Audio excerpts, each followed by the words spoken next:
நான் டைமண்ட் ராஜா வெள்ளையன், மாநில தலைவர், தமிழ்நாடு வணிக சங்கங்களின் பேரவை.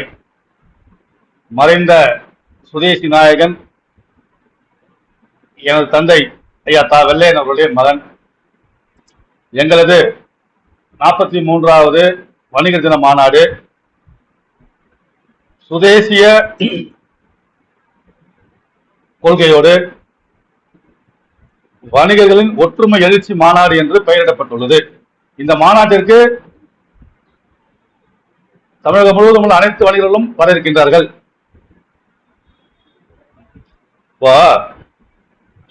இந்த மாநாடு அனைத்து வணிகர்களும் வர இருக்கிறார்கள் அப்படின்னும் போது எனக்கு ஒரு ஞாபகம் வருதுங்க.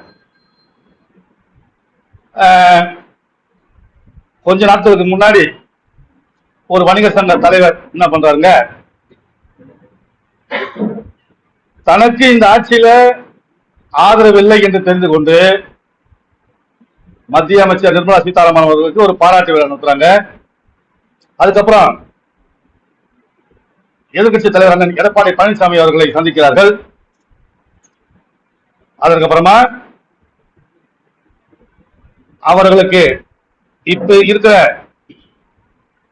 அரசாங்கத்தின் மூலமாக ஒரு அனுகூலம் கிடைத்தவுடன் உடனடியாக இன்னொரு பேட்டி கொடுக்கிறாங்க. நான் முதல்வரை சந்தித்து வந்தேன். இந்த தேர்தல் அறிக்கையில 22ஆம் பக்கத்துல குறிப்பிட்டதை போல அதை நிறைவேற்றி தருவேன் என்று வாக்குறுதி கொடுத்தார்கள்.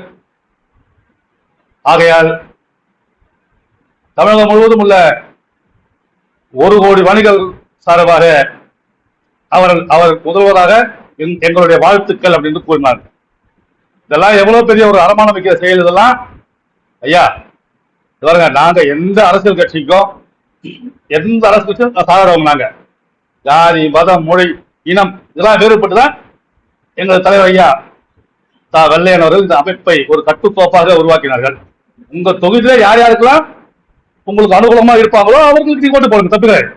ஆனா மீண்டும் இந்த ஆட்சி வரக்கூடாது. ஏன்னா இந்த ஆட்சியில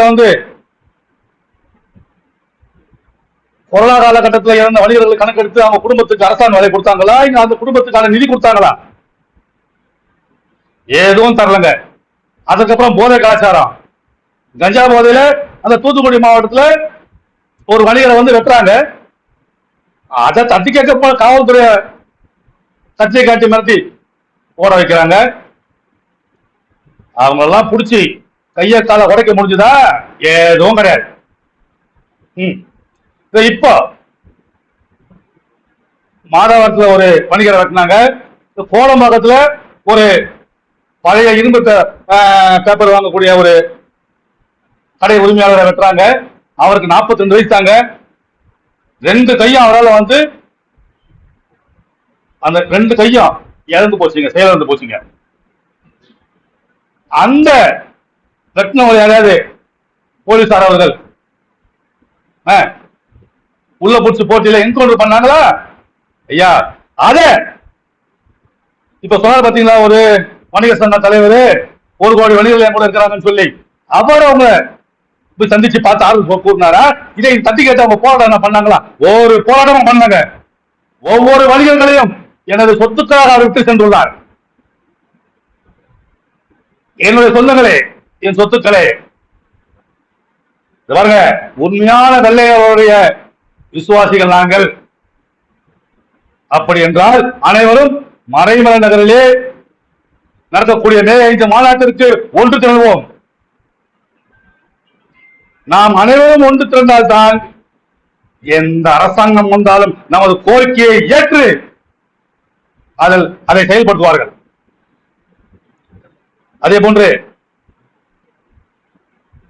நாளை நமது அனைத்து வணிகர்களும் என்னுடைய சொந்தங்கள். பாருங்க, நான் இவரை போன்று யாரிடமும் உங்களை நான் அனுமானம் வைக்க மாட்டேன். எனது தந்தை எப்படி வழிநடத்தி சென்றாரோ அதே போன்று வழிநடத்தி செல்வேன். இப்ப கூட பாத்துக்கிட்டீங்கன்னா ஐயா பாரத மோடி அவர்கள் சொன்னார்கள், உள்நாட்டு வணிகம் சிறப்படைய வேண்டும். இந்த உள்நாட்டு வணிகம் சிறப்படைய செய்தால்தான் நமது நாட்டின் பொருளாதாரம் மேலோங்கும். உள்நாட்டு வணிகம், சுதேசிய வர்த்தகம், உள்நாட்டு பொருட்களை வாங்க வேண்டும் என்று ஐயா மோடி அவர்கள் கூறியதற்கு நாங்கள் வரவேற்கின்றோம். சுட சுடவும் சூடாகவும் தெரிந்து கொள்ள எங்களை சப்ஸ்கிரைப் பண்ணுங்க. அப்படியே பெல் சிம்பலையும் கிளிக் பண்ணிடுங்க. இந்த செய்தியை நீங்கள் Facebookல் பார்த்து கொண்டிருந்தால் எங்கள் பேஜை லைக் அண்ட் ஃபாலோ பண்ணுங்க.